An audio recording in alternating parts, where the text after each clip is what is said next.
Hi hello ನಮಸ್ತೆ, ನಾನು ರಾಜು ಅಷ್ಟೇ. ನೀವು ನೋಡ್ತೀರಾ centre point Kannada YouTube channel. Muslim rebel ನಾಯಕನ ಭೇಟಿಯಾದಂಥ ಡಿ ಕೆ ಶಿವಕುಮಾರ್ ಅವರ ಸಹೋದರ D K Suresh master plan Siddu ಬಣ ಛಿದ್ರ ಏನಿದು ಹೊಸ ಅಪ್ಡೇಟ್ ಇವೆಲ್ಲವನ್ನು ನೋಡೋಣ. ಅದಕ್ಕಿಂತ ಮೊದಲು ಇಲ್ಲೇ ತನಕ ನಮ್ಮ ಚಾನಲ್ನ ಸಬ್ಸ್ಕ್ರೈಬ್ ಮಾಡಿಲ್ಲ ಅಂದರೆ ಈಗಲೇ ಸಬ್ಸ್ಕ್ರೈಬ್ ಮಾಡಿ, ಜೊತೆಗೆ ಕಾಮೆಂಟ್ಗಳ ಮುಖಾಂತರ ತಮ್ಮ ಅಭಿಪ್ರಾಯವನ್ನು ತಿಳಿಸಬಹುದು. ಎಸ್ ವೀಕ್ಷಕರೇ, ನಾಳೆ ಮಧ್ಯಾಹ್ನದ ನಂತರ 4:05 ರಾಜ್ಯದ 24ನೆಯ ಮುಖ್ಯಮಂತ್ರಿಯಾಗಿ ಅಪ್ಪಟ ಕಾಂಗ್ರೆಸ್ ಕಾರ್ಯಕರ್ತ, ಕಾಂಗ್ರೆಸ್ ಕಟ್ಟಾಳು, ಕಾಂಗ್ರೆಸ್ ಪಕ್ಷವನ್ನು ಅಧಿಕಾರಕ್ಕೆ ತರಲಿಕ್ಕೆ ಶ್ರಮಪಟ್ಟಂಥ 6 ವರ್ಷಗಳ ಕಾಲ ಕಾಂಗ್ರೆಸ್ ಪಕ್ಷವನ್ನು ಕಟ್ಟಿ ಬೆಳೆಸಿ ಕೆಪಿಸಿಸಿ ಅಧ್ಯಕ್ಷರಾದಂಥ ಡಿ ಕೆ ಶಿವಕುಮಾರ್ ಅವರು ರಾಜ್ಯದ 24ನೇ ಮುಖ್ಯಮಂತ್ರಿಯಾಗಿ ಪದಗ್ರಹಣವನ್ನು ಪಡಿತಾರೆ, ಮುಖ್ಯಮಂತ್ರಿ ಆಗ್ತಾರೆ. ಇವರ ಜೊತೆ ಅವರ ಅಣ್ಣನಿಗೆ ಬೆನ್ನು ಕೊಟ್ಟು ನಿಂತವರು ಇದೇ ಡಿ ಕೆ ಸುರೇಶ್ ಅವರು ಯಾವಾಗ ಕೇಳಿದ್ರು ಕೂಡ ಅವರು ಹೇಳುವಂಥ ಒಂದೇ ಮಾತು, ನನಗೆ ರಾಜಕೀಯದಲ್ಲಿ ಯಾವ ಆಸಕ್ತಿನೂ ಉಳಿದಿಲ್ಲ, ನನ್ನ ಅಣ್ಣನನ್ನು ಒಂದು ದಿನ CM ಕುರ್ಚಿಯಲ್ಲಿ ಕೂರುವಂಥ ಒಂದೇ ಒಂದು ಆಸೆ ಇದೆ ಅನ್ನುವಂಥ ಮಾತನ್ನು ಹೇಳಿ, ಅಣ್ಣನಿಗೆ ತಕ್ಕ ತಮ್ಮನಿಗೆ ತಕ್ಕ ಅಣ್ಣ ಎನ್ನುವಂಥ ಮಾತನ್ನು ಇಡೀ ಕರ್ನಾಟಕಕ್ಕೆ ಪದೇ ಸಾರಿ ಹೇಳ್ತಾ ಇದ್ರು. ಅದರಲ್ಲೂ ಮುಖ್ಯವಾಗಿ ಕಳೆದ 4 ಅಥವಾ 1 ವಾರದಲ್ಲಿ ಆದಂಥ ರಾಜಕೀಯ ಬದಲಾವಣೆ, ಕ್ಷಿಪ್ರ ಕ್ರಾಂತಿ, ಕಾಂಗ್ರೆಸ್ನಲ್ಲಿ ಅಲ್ಲೋಲ ಕಲ್ಲೋಲ, ಸಿದ್ದರಾಮಯ್ಯನಂತ ಒಬ್ಬ ರಾಜಕೀಯ ಮುತ್ಸದಿಯನ್ನು ಕೆಳಗಿಳಿಸಿ ಅವರ ಜಾಗದಲ್ಲಿ CM ಪಟ್ಟಕ್ಕೆ ಏರುವಂಥ ಒಂದು ಹಾದಿ ಇದೆಯಲ್ಲ, ಅದು ಸುಗಮವಾಗಿಲ್ಲವಾದರೂ ಕೂಡ ಆ ಸುಗಮವಾಗಿಸುವಂಥ ನಿಟ್ಟಿನಲ್ಲಿ ಡಿ ಕೆ ಸುರೇಶ್ ಅವರ ಪ್ರಯತ್ನ ಅತ್ಯಂತ ದೊಡ್ಡದು. ಸಿದ್ದರಾಮಯ್ಯನವರ ಆಪ್ತರಲ್ಲಿ ತುಂಬ ಜನ ಗುರುತಿಸ್ಕೊಂಡಿದ್ದಾರೆ, ಅವರದನ್ನು ಸಮಾಧಾನ ಪಡಿಸಬೇಕು. ಜೊತೆಗೆ MB ಪಾಟೀಲ್ ಆಗಿರ್ಬೋದು, HC ಮಹದೇವಪ್ಪ ಆಗಿರ್ಬೋದು, ಅಥವಾ ಕುರುಬ ಸಮುದಾಯದ ಮತ್ತೊಬ್ಬ ನಾಯಕ ಬೈರತಿ ಸುರೇಶ್, ಅಂದರೆ ಒಂದು ಹಂತದಲ್ಲಿ ಸಿದ್ದರಾಮಯ್ಯನವರ ದತ್ತು ಪುತ್ರ ಎನ್ನುವಂಥ ದೃಷ್ಟಿಯಲ್ಲಿ ಬಿಂಬಿತವಾದಂಥ ಬೈರತಿ ಸುರೇಶ್ ಅವರನ್ನು ಮನವೊಲಿಸಬೇಕು. ಜೊತೆಗೆ ಅವರನ್ನು ಸಚಿವ ಸಂಪುಟದಲ್ಲಿ ಸೇರಿಸಬೇಕಾ ಬೇಡವಾ ಎಲ್ಲವೂ ಕೂಡ ಚರ್ಚೆ ಆಗ್ತಿರುವಾಗ ಸಿದ್ದರಾಮಯ್ಯನವರು ಕೆಳಗಿಳಿಯುವಂಥ ಹಂತದಲ್ಲಿ ದೆಹಲಿಯಲ್ಲಿ D K Shivakumar, D K Suresh ಮತ್ತು ಬೈರತಿ ಸುರೇಶ್ ಅವರು ಒಂದು ಹೋಟೆಲ್ನಲ್ಲಿ ಕೂತು ಮಾತಾಡುವಂಥ ಒಂದು ಸನ್ನಿವೇಶ ಅತ್ಯಂತ ರೋಚಕವಾಗಿತ್ತು, ಅತ್ಯಂತ ದೊಡ್ಡ ಬಿರುಗಾಳಿಯನ್ನು ಕೂಡ ಎಬ್ಬಿಸಿತ್ತು. ಅದಾದ ನಂತರ ಡಿ ಕೆ ಶಿವಕುಮಾರ್ ಅವರ ಪ್ರಮಾಣ ವಚನಕ್ಕೆ ಏನೇನು ಬೇಕು, ಸಿದ್ಧತೆ ಏನು ಬೇಕು, ಅವೆಲ್ಲವನ್ನು ಕೂಡ ಮಾಡ್ತಾ ಇದ್ದಾರೆ.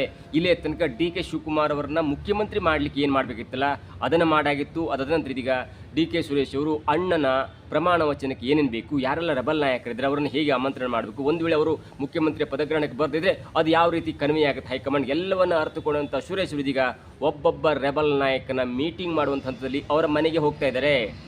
ನಾನು ಡಿ ಕೆ ಶಿವಕುಮಾರ್ ಯಾರ ಮನೆಗೆ ಹೋದ್ರು ಅನ್ನೋದಕ್ಕಿಂತ ಮೊದಲು ಒಂದು ಸಣ್ಣದಂಥ ಉದಾಹರಣೆಯನ್ನು ಕೊಡ್ತೇನೆ. ಅಣ್ಣನಿಗೆ ಬೆನ್ನಾಗಿ ನಿಂತಂಥ ಒಬ್ಬ ನಾಯಕ, ಅಥವಾ ರಾಮನಿಗೆ ಲಕ್ಷ್ಮಣ ಥರ ನಿಂತವರು ಇದೇ ಡಿ ಕೆ ಸುರೇಶ್ ಅವರು. 2023 ಮೇ 10ಕ್ಕೆ ರಿಸಲ್ಟ್ ಬರುತ್ತೆ, ಕರ್ನಾಟಕ ವಿಧಾನಸಭೆ ಎಲೆಕ್ಷನ್ ರಿಸಲ್ಟ್ ಬರುತ್ತೆ. ಕರ್ನಾಟಕದಲ್ಲಿ ಕಾಂಗ್ರೆಸ್ ಪಕ್ಷ ಅತ್ಯಂತ ದೊಡ್ಡ ಬಹುಮತದಿಂದ ಜಯಬೇರಿಯನ್ನು ಬಾರಿಸುತ್ತೆ. ಅದಾದ ನಂತರ ಇಬ್ಬರು ನಾಯಕರ ನಡುವೆ ತಿಕ್ಕಾಟ, CM ಗುದ್ದಿಗೆ ಗುದ್ದಾಟ ನಡೆಯುತ್ತೆ. ಆಗ ಪದೇ ದೆಹಲಿಯ ಒಂದು ಹೈಕಮಾಂಡ್ ಭೇಟಿಯಾದಂಥ ಇದೇ ಸಿದ್ದರಾಮಯ್ಯ, ಇದೇ ಡಿ ಕೆ ಶಿವಕುಮಾರ್ ಅವರ ಮಧ್ಯೆ ತಾನಾಗಬೇಕು ಅನ್ನುವಂಥ ಮಾತನ್ನು ಹೇಳಿದಾಗ ಕೊನೆಯದಾಗಿ ರಾಹುಲ್ ಗಾಂಧಿ ಮತ್ತು ಸೋನಿಯಾ ಗಾಂಧಿ, ಪ್ರಿಯಾಂಕಾ ಗಾಂಧಿ ಮಧ್ಯ ಪ್ರವೇಶನ ಮಾಡಿ ಡಿ ಕೆ ಶಿವಕುಮಾರ್ ಅವರಿಗೆ 2.5 ವರ್ಷದ ನಂತರ ನಿಮ್ಮ ಮುಖ್ಯಮಂತ್ರಿ ಮಾಡ್ತೇವೆ ಅನ್ನುವಂಥ ಒಂದು ಆಫರನ್ನು ಕೊಡ್ತಾರೆ.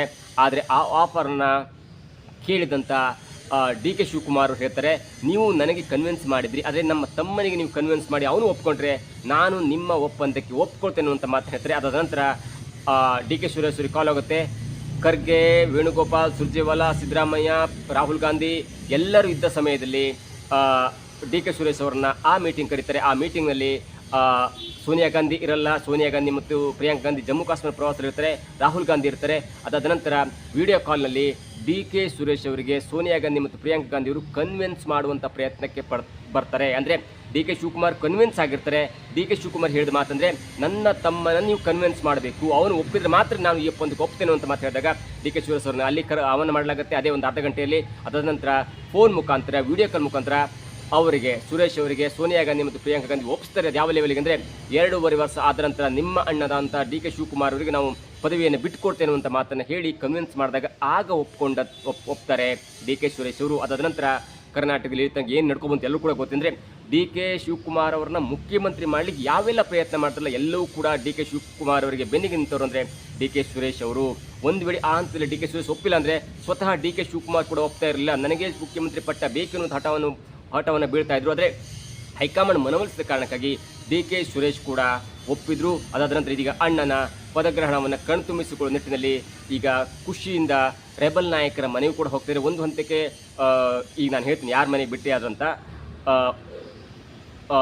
ವಿರೋಧ ಪಕ್ಷದ ಅಂದರೆ BJPಯ ಅನೇಕರು ಕೂಡ ಆಹ್ವಾನ ಹೋಗುತ್ತೆ. ಅದರಲ್ಲೂ ಮುಖ್ಯವಾಗಿ ಆತ್ಮೀಯರಾದಂಥ ಯಡಿಯೂರಪ್ಪನವರು ಕೂಡ ಆಹ್ವಾನ ಹೋಗುತ್ತೆ ಮತ್ತು ಅವರನ್ನು ಕೂಡ ಪದಗ್ರಹಣಕ್ಕೆ ಕರೆ ಮಾಡ್ತಾರೆ ಅನ್ನುವಂಥ ಮಾತಿದೆ. ಈಗ ವಿಷಯ ಅಂದರೆ ಇದೀಗ ನಿನ್ನೆಯಿಂದ ಮತ್ತೊಬ್ಬ ರೆಬಲ್ ನಾಯಕ ಹುಟ್ಕೊಂಡ್ಬಿಟ್ರು ಅಥವಾ ಅವರ ಒಂದು ರಾಜಕೀಯ ಅಂತ್ಯ ಆಯಿತು ಅನ್ನುವಂಥ ಮಾತನ್ನು ಹೋದಾಗ ಜಮೀರ್ ಅಹಮದ್ ಖಾನ್ ಅವರ ರಾಜಕೀಯ ಅಂತ್ಯವಾಗ್ತಾ ನಿನ್ನೆಯ ಒಂದು ಆಡಿಯೋ ಬಿಡುಗಡೆಯಿಂದ ಎನ್ನುವಂಥ ಮಾತು ಕೂಡ ಕೇಳಿಬರ್ತು. ಒಂದು ಹಂತಕ್ಕೆ DK ಶಿವಕುಮಾರ್ ಮತ್ತು ಸಿದ್ದರಾಮಯ್ಯನವರು ದೆಹಲಿಗೆ ಹೋಗುವಂಥ ಹಂತದಲ್ಲಿ ಯಾಕೆ ಆಡಿಯೋ ರಿಲೀಸ್ ಆಯಿತು? ಫೈನಲ್ ಪಟ್ಟಿಯಲ್ಲಿ ಜಮೀರ್ ಅಹಮದ್ ಖಾನ್ ಅವರ ಹೆಸರಿತ್ತು. ಜೊತೆಗೆ ಜಮೀರ್ ಅಹಮದ್ ಖಾನ್ ಅವರು ಸಚಿವರಾಗ್ತಾರಾ ಅಥವಾ ಉಪಮುಖ್ಯಮಂತ್ರಿ ಆಗ್ತಾರೆ ಅನ್ನುವಂಥ ಒಂದು ಪಟ್ಟನ್ನು ಸಿದ್ದರಾಮಯ್ಯ ಕೂಡ ಹಿಡಿದಿದ್ರು ಅನ್ನುವಂಥ ಮಾತಿನ ನಡುವೆ ಯಾಕೆ ಅದೇ ಟೈಮಲ್ಲಿ ದೆಹಲಿಗೆ ಅಂತಿಮ ಪಟ್ಟಿಯನ್ನು ಸಲ್ಲಿಸುವ ನಿಟ್ಟಿನಲ್ಲಿ ಯಾಕೆ ಈ ಆಡಿಯೋ ರಿಲೀಸ್ ಆಯಿತು? ದಾವಣಗೆರೆಯ ಉಪಚುನಾವಣೆಯಲ್ಲಿ ಕಾಂಗ್ರೆಸ್ನ ಸೋಲಿಸಲಿಕ್ಕೆ ಜಮೀರ್ ಅಹಮದ್ ಯಾವೆಲ್ಲ ರಣತಂತ್ರವನ್ನು ಮಾಡಿದ್ರು ಅನ್ನುವಂಥ ಫೋನ್ ಕಾಲ್ ರೆಕಾರ್ಡ್ ಆಗಿತ್ತಲ್ಲ, ಅದು ಸಡನ್ ಆಗಿ ಸೋಷಿಯಲ್ ಮೀಡಿಯಾದಲ್ಲಿ ಹರಿದಾಡುತ್ತೆ. ಕಾಕ್ರೋಚ್ ಕನ್ನಡ ಪಾರ್ಟಿಯಲ್ಲಿ ಬಿಡುಗಡೆ ಆಗುತ್ತೆ. ಅದಾದ ನಂತರ ಯಾವ ಲೆವೆಲ್ಗೆ ಹಲ್ಚಲ್ ಅಂದರೆ ಇನ್ನೇನು ರಾಜಕೀಯ ಅಂತ್ಯವಾಗೇ ಬಿಡ್ತಾ ಅನ್ನುವಂಥ ಮಾತು ಕೇಳಿ ಬಂದಾಗ ಅಲ್ಲಿ ಜಮೀರ್ ಅಹಮದ್ ಖಾನ್ ಅವರಿಗೆ ಹಿನ್ನಡೆ ಆಗುತ್ತೆ. ಹೈಕಮಾಂಡ್ ಕೂಡ ಕೆಂಡ ಕಾರುತ್ತೆ.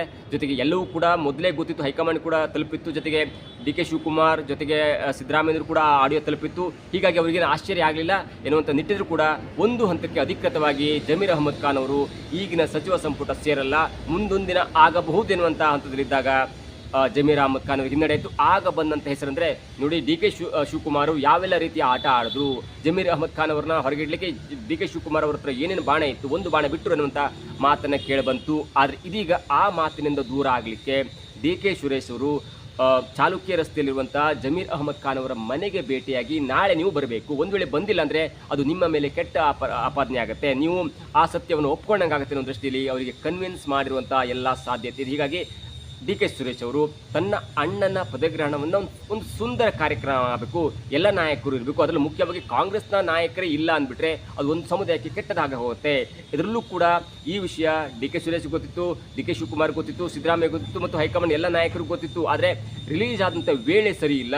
ಅದರಲ್ಲೂ ಮುಖ್ಯವಾಗಿ DK ಸುರೇಶ್ ಅವರು ಜಮೀರ್ ಅಹಮದ್ ಖಾನ್ ಅವರಿಗೆ ಕನ್ವಿನ್ಸ್ ಮಾಡುವಂಥ ರೀತಿಯಲ್ಲಿ ಇದು ನಾವು ರಿಲೀಸ್ ಮಾಡೋದಲ್ಲ, ನಮಗೆ ಮೊದಲೇ ಗೊತ್ತಿತ್ತು, ಮಾಡೋಗಿದ್ರೆ ನಾವು ಮೊದಲೇ ಮಾಡ್ತಿದ್ವಿ. ಆದರೆ ನಿಮ್ಮ ಮಧ್ಯದಲ್ಲಿರುವಂಥ ಮುಸ್ಲಿಂ ನಾಯಕರು ಯಾರಾದರೂ ಬಿಟ್ಟಿರಬಹುದು, ಅದರಲ್ಲಿ ನಿಮಗೆ ತಿಳಿದಿರುವಂಥ ಅನೇಕರು ನಿಮ್ಮ ಏಳಿಗೆಯನ್ನು ಸಹಿಸಿದಂಥ ಅನೇಕ ಮುಸ್ಲಿಂ ನಾಯಕರೇ ನಿಮ್ಮ ವಿರೋಧವಾಗಿ ಇಂಥ ಒಂದು ಷಡ್ಯಂತ್ರ ರೂಪಿಸುವಂಥ ಸಾಧ್ಯತೆ ಇದೆ. ನಾವು ಹೆಸರಲಿಕ್ಕೆ ಹೋಗಲ್ಲ, ಅದು ಕೂಡ ಜಮೀರ್ ಅಹಮದ್ ಖಾನ್ ಅವರಿಗೆ ಗೊತ್ತೇ ಮತ್ತು ಆ ಮಾಡಿದಂಥ ವ್ಯಕ್ತಿಗಳು ಗೊತ್ತಿದೆ. ಜೊತೆಗೆ ಅವರು ಮತ್ತೊಬ್ಬರಿಗೆ ಮಾತಾಡಿರ್ತಾರಲ್ಲ ಮೊಹಮ್ಮದ್ ಸಿರಾಜ್ ಅವರು ಯಾರಿಗೆ ಆಪ್ತರು, ಯಾರ ಮುಖಾಂತರ ರಿಲೀಸ್ ಆಯಿತು, ಯಾರು ಅದನ್ನು ರಿಲೀಸ್ ಮಾಡೋದು ಎಲ್ಲವೂ ಕೂಡ ಗೊತ್ತಿರುವಂಥ ವಿಷಯ. ಹೀಗಾಗಿ ಜಮೀರ್ ಅಹಮದ್ ಖಾನ್ ಮತ್ತು ಸಿರಾಜ್ ಅವರು ಮಾತಾಡಿದ್ದಾರೆ ಎನ್ನಲಾದ ವಿಡಿಯೋದಿಂದ ಯಾವ ಲೆವೆಲ್ಗೆ ಜಮೀರ್ ಅಹಮದ್ ಖಾನ್ ಅವರು ಸಚಿವ ಸಂಪುಟದಿಂದ ದೂರ ಸರಿಬೇಕಾಯ್ತಲ್ಲ, ಅದಕ್ಕೆ ಪೂರಕವಾಗಿ ಇದೀಗ ಸುರೇಶ್ ಅವರು ಚಾಲುಕ್ಯ ರಸ್ತೆಯಲ್ಲಿರುವಂಥ ಜಮೀರ್ ಅಹಮದ್ ಖಾನ್ ಅವರ ಮನೆಗೆ ಹೋಗಿ ಅವರಿಗೆ ಒಂದು ಥರದ ಸಮಾಧಾನ ಹೇಳಿ, ನೋಡೋ ಸ್ವಲ್ಪ ದಿನದ ನಂತರ ಒಂದು ರಿಪೋರ್ಟ್ ಮಾಡಿಕೊಂಡು ಅಥವಾ ಒಂದು ತನಿಖೆ ಮಾಡಿಕೊಂಡು ಅದು ನಿಮ್ಮ ಆಡಿಯೋ ಅಲ್ಲ ಎನ್ನುವಂಥ ರಿಪೋರ್ಟ್ ಆದ ನಂತರ ಎರಡನೇ ಹಂತದಲ್ಲಿ ನಿಮ್ಮನ್ನು ಸಚಿವ ಸಂಪುಟಕ್ಕೆ ಸೇರಿಸುವಂಥ ಕಾರ್ಯ ಆಗ್ಬೋದು,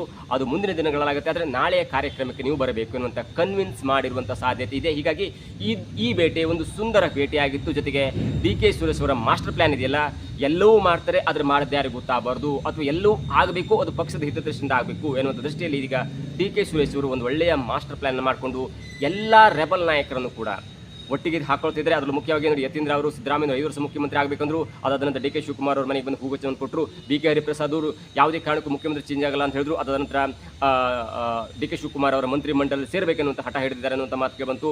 ಹೀಗೆ ಅನೇಕರು ಕೂಡ ಸಿದ್ದರಾಮಯ್ಯನ ವಿರುದ್ಧ, ಅದರಲ್ಲೂ ಅನೇಕ MB ಪಾಟೀಲ್ ಆಗಿರ್ಬೋದು, ಸತೀಶ್ ಜಾರಕಿಹೊಳಿ ಆಗಿರ್ಬೋದು, ಜಾರ್ಜ್ ಆಗಿರ್ಬೋದು, ಮಹದೇವಪ್ಪ ಆಗಿರ್ಬೋದು, ಎಲ್ಲರೂ ಕೂಡ DK ಶಿವಕುಮಾರ್ ಅವರು ಮುಖ್ಯಮಂತ್ರಿ ಆಗಬಾರ್ದು ಅನ್ನೋ ಹಠಕ್ಕೆ ಬಿದ್ದರೂ ಕೂಡ ಕೊನೆಗೆ ಮುಖ್ಯಮಂತ್ರಿಗೆ ವಿಶ್ ಮಾಡಿದ್ರು, ಹಗ್ ಮಾಡಿದ್ರು, ಪುಷ್ಪಗುಚ್ಛ ಕೊಟ್ಟರು ಮತ್ತು DK ಶಿವಕುಮಾರ್ ಅವರು ಸಚಿವ ಸಂಪುಟದಲ್ಲಿ ತಾನೂ ಇರಬೇಕನ್ನುವಂಥ ಮಾತನ್ನು ಹೇಳಿದ್ರು. ಹೀಗಾಗಿ ಈ DK ಸುರೇಶ್ ಅವರು ಹೇಳಿದಿರುವಂಥ ಮಾಸ್ಟರ್ ಪ್ಲ್ಯಾನ್ ಇದೆಯಲ್ಲ, ಅದು ಒಂದು ಹಂತಕ್ಕೆ ಸಿದ್ದು ಬಣವನ್ನು ಛಿದ್ರ ಮಾಡಿಬಿಟ್ಟಿದೆ.